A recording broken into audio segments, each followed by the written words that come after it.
మన రక్షకుడైన యేసుక్రీస్తు నామములో అందరికీ వందనాలండి. ఈరోజు దేవుని మాటలు ఆమోసు గ్రంథము 5వ అధ్యాయము 14వ వచనం. మీరు బ్రతుకున్నట్లు కీడు విడచి మేలు వెదకుడి. ప్రియ దేవుని బిడ్డలారా, మనం బ్రతుకున్నట్లు మనమును మేలు చేసే విధముగా ఉండాలి. మనం బ్రతికేది సంతోషంగా ఒక మేలు విషయంలోనే తప్ప కీడు విషయంలో ఎన్నటికీ కాదు. కీడు ఎప్పటికీ మనల్ని నాశనానికి నడిపిస్తుంది.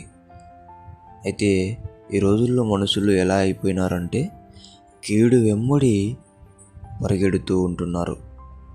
అది చాలా ప్రమాదం. దేవుని బిడ్డలారా, దేవుని బిడ్డలుగా మనము మేలును వెదకాలి, మేలు చేసేవారిగా బ్రతకాలి.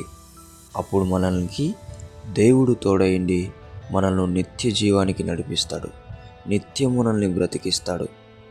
అందుకే దేవుని బిడ్డలారా, ఒక దేవుని బిడ్డగా మనమందరం కూడా మేలు చేద్దాం, మేలును వెతుకుదాం, మేలు చేసి బ్రతుకుదాం, కీడును విడిచిపెడదాం, కీడుకు దూరం అవుదాం. అప్పుడే దేవుడు సంతోషంగా మనల్ని, ఆనందంగా మనల్ని ఉంచుతాడు, ఆయనతో పాటు నడిపిస్తాడు. దేవుడు మనకు అందరికీ తోడైండును గాక. ఆమేన్. ప్రార్థించుకుందాం. దేవా, మీకు వందనాలు, స్తోత్రాలు. కీడు వెంబడి మేము వెళ్తూ ఉంటున్నావేమో తండ్రి, మాతో మాట్లాడినందుకు వందనాలు. కీడును విడచి మేలుకై ప్రయాసపడుటకు సహాయం చేయమని యేసు నామములో ప్రార్థిస్తున్నాం తండ్రి. ఆమేన్.